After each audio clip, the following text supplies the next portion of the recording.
cluttering until the very end. Till like right before I got married, that's when I finally got my cluttering. Yeah. Do you remember that? Yes, because I fought for years. And I finally was like, I'm sick of my own. Yeah. Remember that? Imagine growing up in a house where everyone is family, but outside, you're told to act like strangers. That was Mykelti's world. 35 siblings, yet only a few could be acknowledged in public. Grocery shopping meant rehearsing lies. Walking down the street meant pretending your own brother or sister didn't exist. This wasn't a game. It was survival. From the moment she could remember, secrecy was law. You belong to the family, but the world must never know. And it starts young. Children in this system are trained to perform dual lives. Inside the walls, they are special, chosen, destined for celestial glory.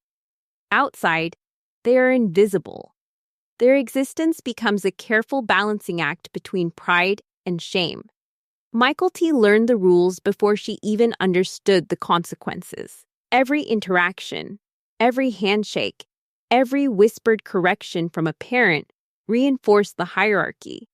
Her father wasn't a dad in the way most children understand. He was the head of a household where emotional access was rationed, affection was conditional, and obedience was absolute.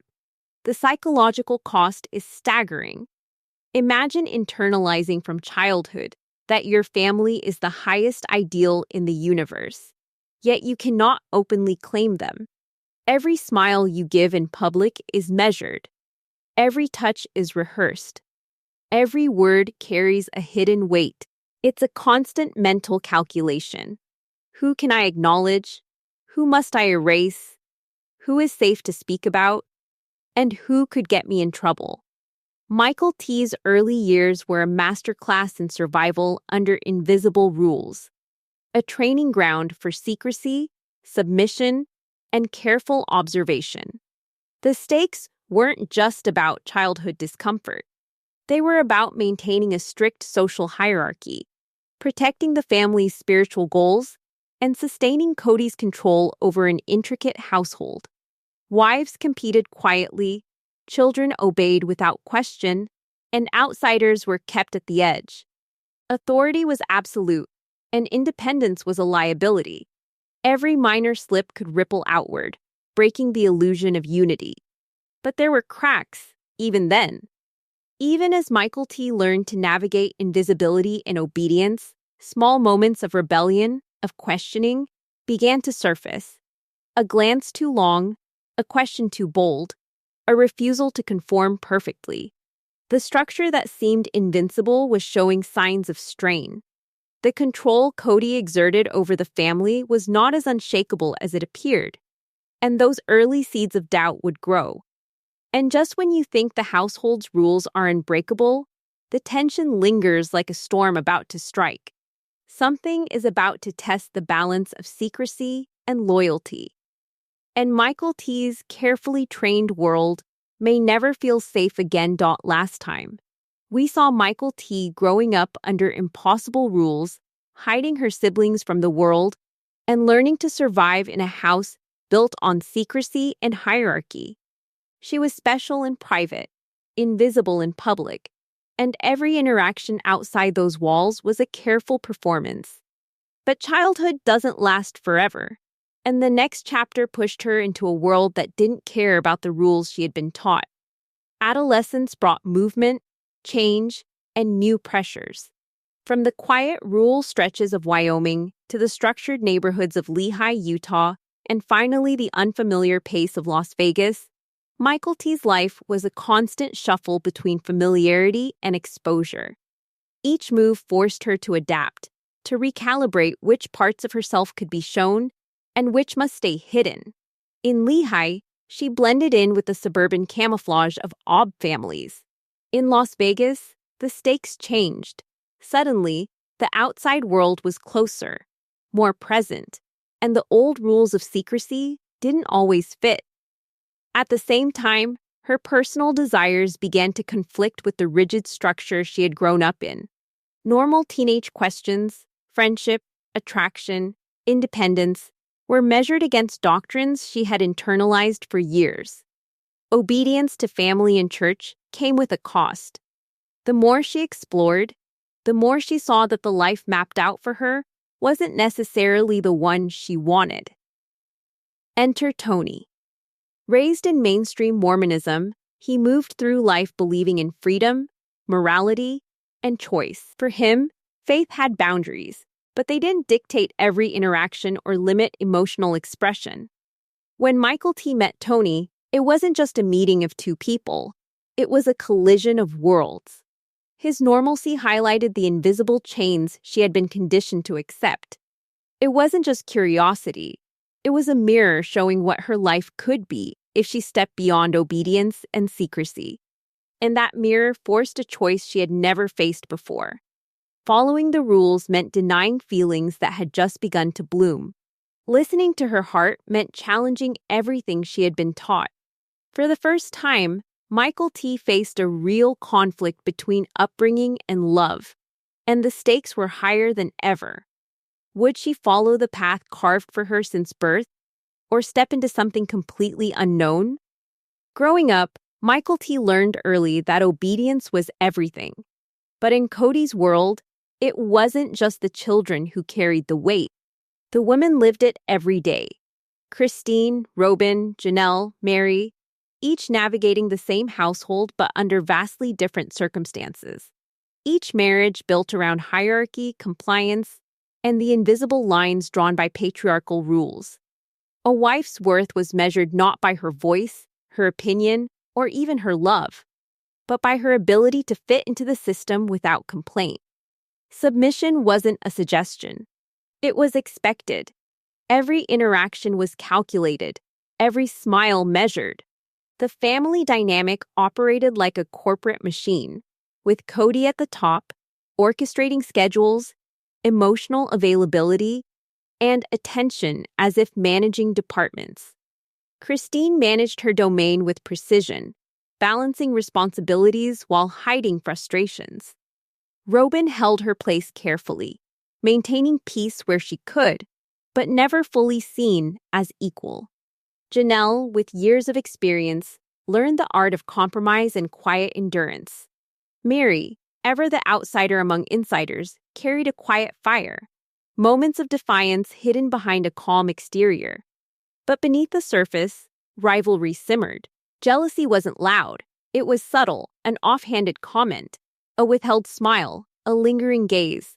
Small betrayals compounded over time, leaving emotional scars that never fully healed. The system encouraged them to compete for affection, approval, and access, ensuring women never fully united. Even when they shared laughter, it carried the undertone of survival. Every choice, every interaction, was shadowed by the rules of the household. The patriarchal structure enforced emotional scarcity. Kody's attention was finite, and its distribution was controlled. Affection wasn't spontaneous. Emotional support was conditional. Children felt it, wives felt it, and the household thrived on a constant undercurrent of tension, masked by carefully curated appearances. The rules dictated who could speak, who could touch, who could claim influence.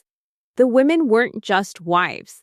They were participants in a system that demanded the erosion of individuality, replaced with a collective identity that served one man's vision. Even the most composed wife felt the strain. Christine's calm authority sometimes faltered. Robin's patience stretched thin, Janelle's endurance tested, and Mary's quiet defiance grew harder to contain. You can see the fractures forming, invisible to outsiders, but painfully real to those inside. The pressure is constant. The emotional cost is high. And now, the tension is building toward a breaking point. One wife is nearing the edge, pushed by years of overlooked needs, silent jealousy, and relentless demands. The storm hasn't broken yet, but when it does, it won't just ripple. It will shake the entire family foundation. The question isn't if the breaking point will arrive, it's who will reach it first, and what will shatter when it finally happens. When Tony stepped into Mykelti's world, He had no idea what he was walking into. Raised in mainstream Mormonism, he knew faith, structure, and devotion. But he had never seen control disguised as normal life. What looked like a quiet suburban household in Lehigh or Las Vegas was, beneath the surface, a carefully choreographed maze of rules, secrecy, and hierarchy. For Tony, the contrast was jarring.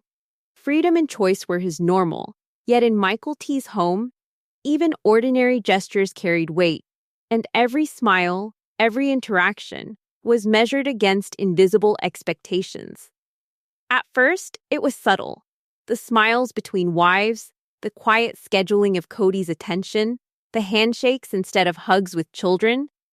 It all seemed odd, but not alarming. Tony expected complexity in family life, but this was something else entirely. He began noticing the duality Mykelti had learned to live with since childhood, special in private, invisible in public. For the first time, he saw the psychological toll of obedience and secrecy laid bare. Their connection grew slowly, but every step forward came with tension. Mykelti had been raised to believe that love was bound by rules she could not escape, while Tony believed love thrived on choice and mutual understanding. Each glance, each conversation, highlighted the cognitive dissonance between them. He saw affection as natural, while for her, it had always been regulated.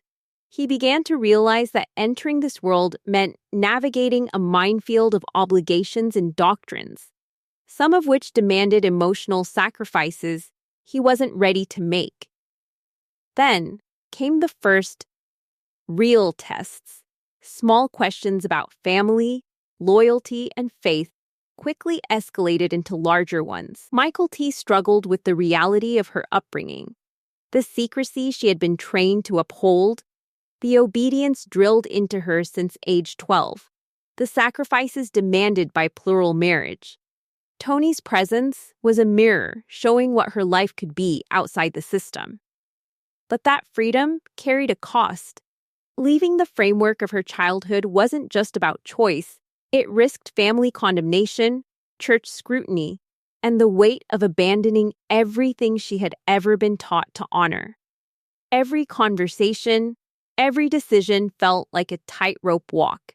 Could love survive when doctrine demanded conformity? Could two people from such different worlds navigate a path without losing themselves or each other? The ultimatums began to appear, subtle at first, then impossible to ignore. Mykelti faced a choice she had never anticipated. One path led to obedience, compliance, and spiritual approval. The other led to love, personal agency, and the unknown. And now, the tension hangs thick. Every step they take is measured, every word carries meaning. Will their connection hold against the pressures of a system designed to control? Or will the invisible hand of tradition and hierarchy pull them apart before they even get a chance? The weight of ultimatums landed hard on Mykelti. Every word from the church, every expectation from Kody's world, pressed against her like a storm she could not escape. Tony stood beside her, a quiet anchor. But even he felt the tension of a world designed to demand submission. She had been raised to believe obedience was sacred, that love was measured by compliance. And now, everything she thought she knew was in question. Rejecting the system wasn't a single act, it was a cascade of consequences. Choosing monogamy over plural marriage meant more than leaving a doctrine behind. It meant stepping away from a structure that had dictated her every interaction since childhood. Friends, family, siblings, even small daily gestures were now potential sources of judgment. Every choice carried risk. Every refusal of obedience marked her as defiant. And yet, she felt alive in a way she never had before. Tony watched it all unfold, trying to understand the invisible rules she had grown up with. He saw the cost of every small act of resistance, the guilt, the hesitation, the fear of being severed from the people she loved. But he also saw clarity forming. a determination that she would not sacrifice herself to tradition. Their bond grew in the spaces where the system tried to control them. Every moment together reinforced the idea that choice, even painful and dangerous, could be stronger than doctrine. The pressure from the family continued. Kody's authority, once seemingly absolute, showed cracks. Subtle signs of strain appeared in his interactions. Hesitation where there should have been control, frustration masking the reality that the hierarchy he relied on was weakening.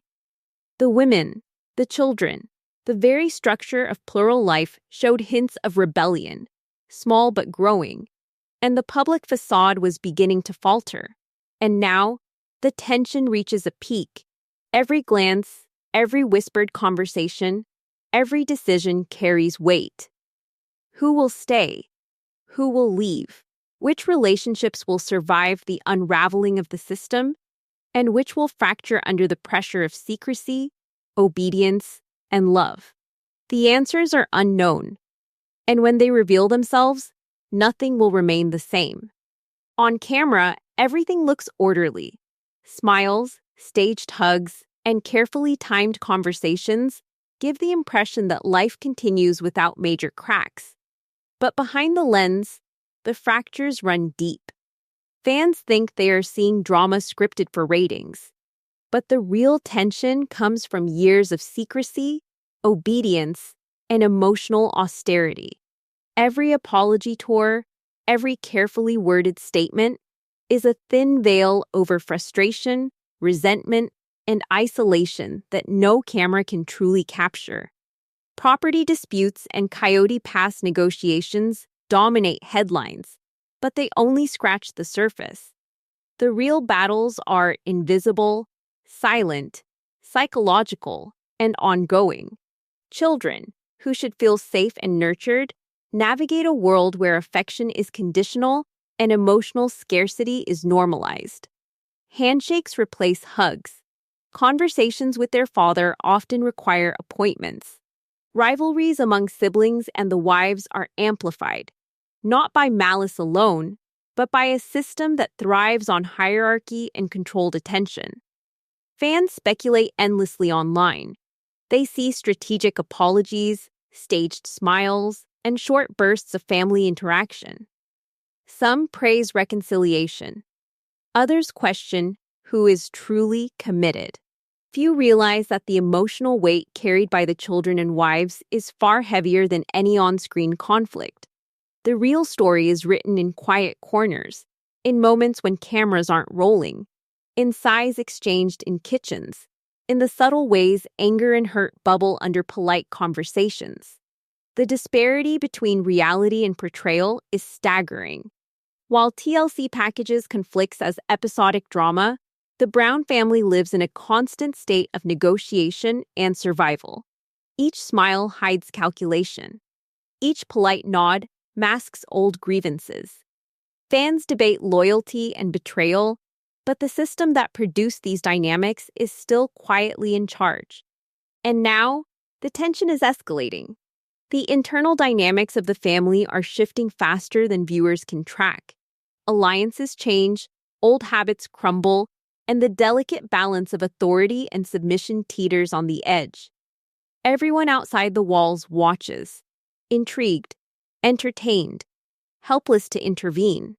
Yet inside, each member knows the stakes, their relationships, their autonomy, their childhoods, and their future. As the cameras roll and social media buzzes, one question lingers. How long before the fractures that are already hidden become impossible to contain?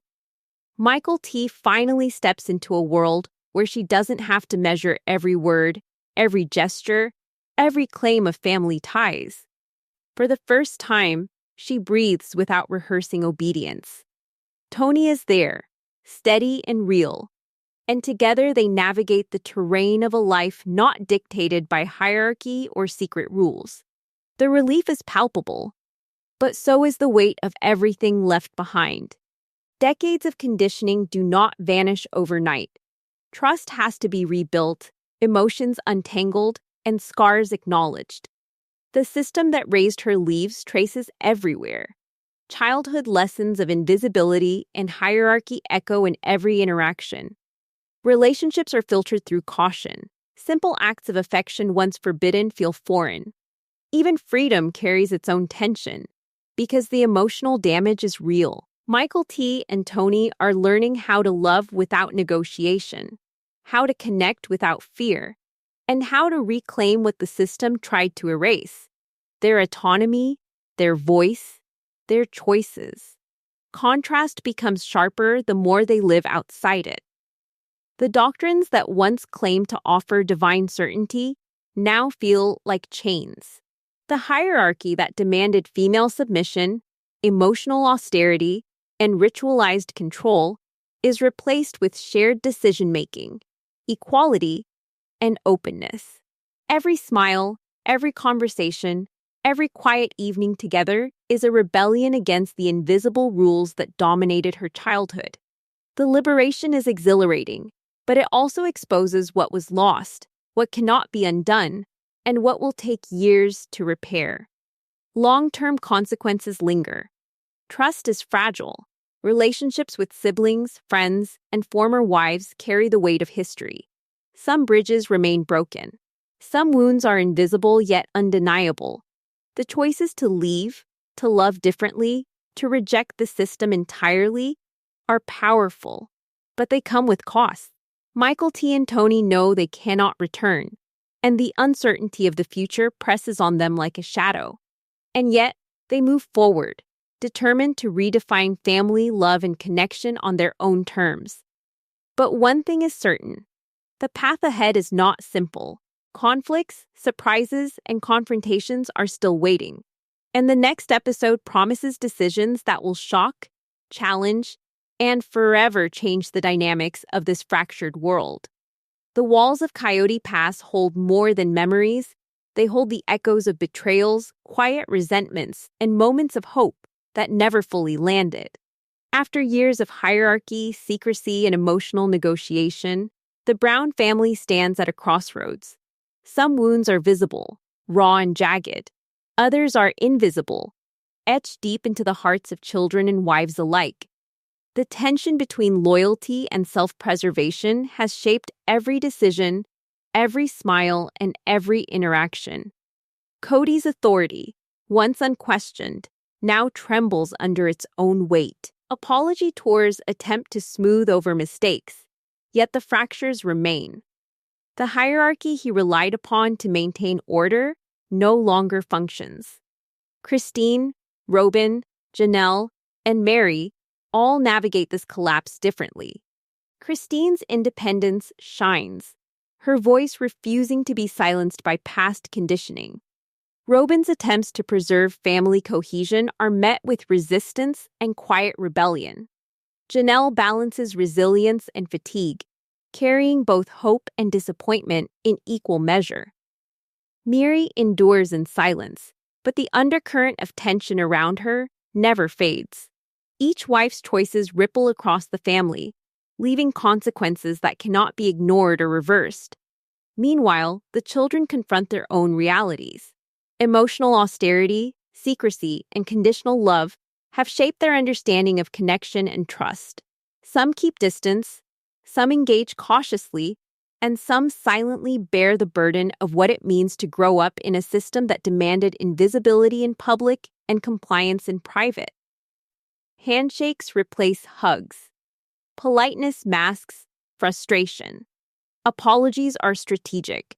Love is measured. The weight of a lifetime of rules lingers, even as the cameras capture only fragments of the truth. Viewers are left to wrestle with their own reactions. What would you do in their place? Would you forgive and rebuild, or walk away and claim your own life? Can loyalty to family coexist with loyalty to yourself? And in a world where emotional manipulation was once the rule, how do you decide who deserves trust and who doesn't? Think about it as you watch each confession, each careful gesture, each calculated smile. And yet, there is hope hidden in these fractures. Mykelti and Tony's journey illustrates that freedom, honesty, and choice are possible, even after years of systemic control. Their story is both a warning and an example. Love can exist outside hierarchy, but the cost of reclaiming it is steep. The next episodes promise confrontations, revelations, and choices that will shock both the family and the audience. Who will stay? Who will walk away? And who will be forced to face consequences they cannot control? As the credits roll, the questions remain. The cameras may stop, but the stories, the betrayals, the reconciliations, and the fractures will continue. Every viewer must decide where they stand, whose side, whose choices, whose moral compass they align with. And for those watching closely, the ultimate truth is simple. Nothing is over. The fallout is coming, and the next chapter will reveal who survives this fragile, fractured world.